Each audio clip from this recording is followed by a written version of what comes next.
ભુજ ખાતે કેન્દ્રીય મંત્રી પરસોત્તમ રૂપાલાના હસ્તે કચ્છ ઊંટ મહોત્સવનો શુભારંભ કરવામાં આવ્યો હતો। કેન્દ્રીય મંત્રીના હસ્તે કચ્છના કેમલ મિલ્ક પ્લાન્ટને ઓર્ગેનિક મિલ્ક પ્લાન્ટનું પ્રમાણપત્ર એનાયત કરવામાં આવ્યું હતું તેમજ કેમલ મિલ્ક અંગેના પુસ્તકનું વિમોચન પણ કરવામાં આવ્યું હતું। મંત્રીએ યુવા માલધારીનું સન્માન કર્યું હતું અને આ પ્રસંગે ધારાસભ્ય કેશુભાઈ પટેલ, માલતીબેન મહેશ્વરી, પૂર્વ રાજ્યમંત્રી વાસણભાઈ આહિર, પૂર્વ ધારાસભ્ય રમેશભાઈ મહેશ્વરી, જિલ્લા પંચાયત બાંધકામ સમિતિના ચેરમેન સહિતના આગેવાનો તથા મોટી સંખ્યામાં માલધારીઓ ઉપસ્થિત રહ્યા હતા। ઉત્તરના સૂર્યનારાયણની પ્રગતિની દિશાની સાથે ગુજરાતના કચ્છની અંદર આંતરરાષ્ટ્રીય ઊંટ દિવસની ઉજવણીનો આજે પ્રસંગ હતો।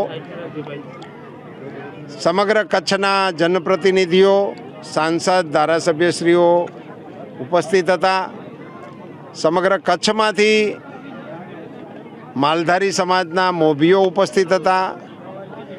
મને જણાવતા ઘણી ખુશી થાય છે કે કચ્છની અંદર પશુપાલનના ક્ષેત્રે સહકારી પ્રવૃત્તિનું ખૂબ મોટું યોગદાન શરૂ થઈ ગયું છે અને આજે આંતરરાષ્ટ્રીય ઊંટ દિવસ નિમિત્તે અહીંની સરહદ ડેરીના માધ્યમથી ઊંટના દૂધની ખરીદી થવાનો જે કાર્યક્રમ થઈ રહ્યો છે એ અંગે ઊંટ પાલક પશુપાલકોએ ખૂબ જ મોટો સંતોષ વ્યક્ત કર્યો અને એવું પણ જણાવ્યું કે આ પ્રવૃત્તિને કારણે હવે નવા યુવાનો પણ આ વ્યવસાયની અંદર ફરીથી જોડાવા લાગ્યા છે અને ઊંટોની સંખ્યામાં પણ વૃદ્ધિ જોવા મળે છે।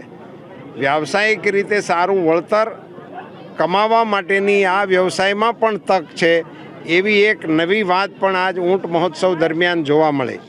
ઊંટોની ખેવના કરવા માટે અને એમની આરોગ્યની સવલતો માટે પણ જે વ્યવસ્થાઓ ઊભી થઈ છે એનું પણ અહીંયા નિદર્શન થયું।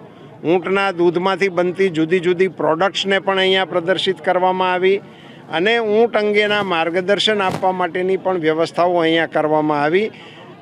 આજના કાર્યક્રમની ખાસ વિશેષતા મારી દૃષ્ટિએ એ રહી કે માલધારી સમાજના આ કાર્યક્રમમાં માલધારી બહેનોની ઉપસ્થિતિ ખૂબ મોટી સંખ્યામાં હતી। એ દર્શાવે છે કે આ વ્યવસાય તરફનો ઉત્સાહ અને ઉમંગ એ વધતો જાય છે। ઊંટ દિવસની ખૂબ આંતરરાષ્ટ્રીય ઊંટ દિવસની ખૂબ સારી શુભકામનાઓ।